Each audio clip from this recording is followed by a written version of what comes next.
Mẹ́sà Igbe ẹ̀yin tún kíìpù síkírìtì o ENIOLA AJAO ẹ̀yin tún kíìpù so ẹ mọ gbogbo lè yẹ wá pipe low pipe low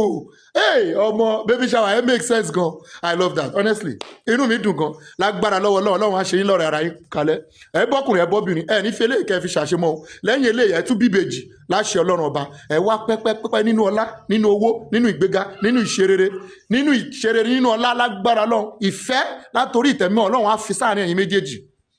lágbára Ọlọ́run gbogbo ẹni tó náà fẹ́ dàgbéyàwó irú ilé ìgbésí ayé wọn á dàrú.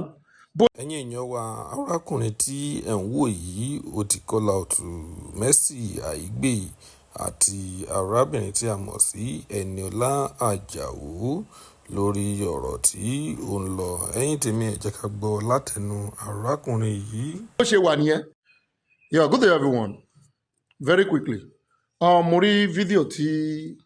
bàbá Ìjẹ̀ṣà àti sí Olúmini tó ṣe lórí baby shower and mo dẹ̀ rí reaction àwọn èèyàn tó pọ̀ gan lórí ọ̀rọ̀ yẹn. ṣe rí ọ̀rọ̀ yẹn ó ṣí mi lójú gan ó jẹ́ kí n rí àwọn kankan tó pọ̀ dáadáa. ṣe rí nípa tó ṣẹlẹ̀ yìí sìn pẹ̀lú àwọn ọ̀pọ̀lọpọ̀ ènìyàn tó bọ́ síta ó jẹ́ kí n tún rí kéèsì bàbá Ìjẹ̀ṣà yẹn differently sí bí mo ṣe rí tẹ́lẹ̀. Ọlọ́run ó jẹ́ kí n rí tẹ́lẹ̀. ṣe rí àwọn àṣírí kan wà tí kò téèyàn ò lè sọ nítorí pé àwọn two parties yẹn gangan fúnra wọn sọ so àwọn ò wá lè sọ kò yé yín àwa gan fúnra tó bá jẹ́ kan ni wọ́n sọ jáde ni àwa ṣe wá gbé full story jáde ṣùgbọ́n wọn sọ kò lè jẹ́ káwa sọ. Nevertheless bàbá Ìjẹ̀ṣà ti fẹ́ sí Olúmini ẹ̀yin tẹ́ ẹ bá fẹ́ gorí gbálẹ̀ ẹ lọ forí gbálẹ̀ ẹ̀yin tẹ́ ẹ bá fẹ́ ṣí èrè ẹ lọ ṣí èrè torí mo rí pé àwọn kan ti ń ṣí èrè lórí social media látìgbà tí fídíò yẹn ti jáde. Ó yà yín lẹ́yìn àbí ìṣọ́ọ̀kì náà àbí ó yà yín lẹ́nu ẹ ṣọ́ọ̀kì bákan ó ṣẹ̀ bẹ̀rẹ̀ ni bẹ́ẹ̀ ni ó ṣẹ̀ bẹ̀rẹ̀ ni. ṣe rí wípé mistake tẹ́yìn èèyàn máa ń ṣe ni wípé that boy offend me I go teach am lesson ṣe rí ọ̀rọ̀ tẹ́ máa ń sọ yẹn tẹ́ bá notice dáadáa tẹ́ bá gbọ́n gbogbo ẹni tẹ́ náà fẹ́ kọ́ ní lesson yẹn oríire ló máa ń padà já sí fún wọn. Mo lè dárúkọ ọ̀pọ̀lọpọ̀ nǹkan tó pọ̀ mo lè mú example tó pọ̀ fún yín. Tó o bá ti wà níbì kan àbò ní connection kan àbò náwó kan má ever nílé ayé ẹ fi owó ẹ oppress ẹni tó jùlọ má ever nílé ayé ẹ fi connection tó níyẹn fi oppress anybody because tó bá padà wọ ẹni tó oppress yẹn ayé wọn máa ń padà dání ó máa ń padà já sí oore fún wọn ni. Honestly ẹ lọ wò ní àjọ ẹni tẹ́ ti bá pàdé ní ayé tẹ́ ti oppress tẹ́ wá padà rí ayé wọn máa ń padà já sọpẹ́ ni nítorí gbogbo ẹ̀dá téèyàn bá ti ròpin pátápátá irú wọn lọ́lọ́run máa ń fẹ́ gbé dìde láti fi kọ́ àwọn èèyàn lọ́gbọ́n ṣùgbọ́n a kì í wo bẹ̀ àgbọ́n àfarabalẹ̀ láti wò wípé gbogbo ẹni tó ń ta bá ti ń tọ́ àbùkù bà láyé wọ́n máa ń ga ni.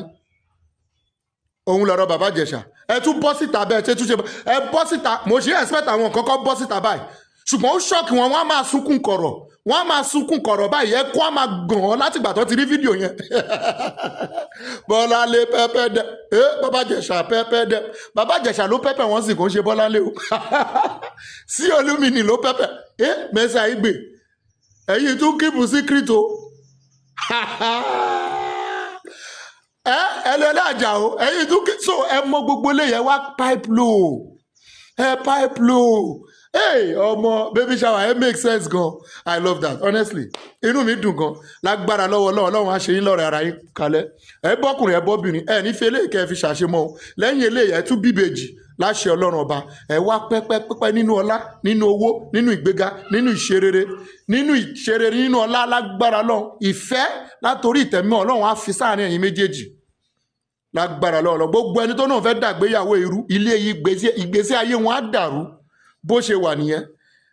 Gbogbo ẹni tó náà fẹ́ dàgbéyàwó irú ìgbésí ayé wọn á ṣe kí ni á dàrú lágbára lọ́wọ́ Ọlọ́run lágbára lọ́wọ́ Elédùmarè. Up you shall go bàbá Ìjẹ̀ṣà up you will go sí Olúmini ó ṣe bẹ̀rẹ̀ ni. The sky is just your starting point it's never your limit. God ó sọ lórúkọ táráyé mọ̀ mí sí tọ́dẹ̀ ń pè mí ṣùgbọ́n tá a tún fi máa pàdé tí máa fi mú fídíò mi wá mo sọ wípé ire o.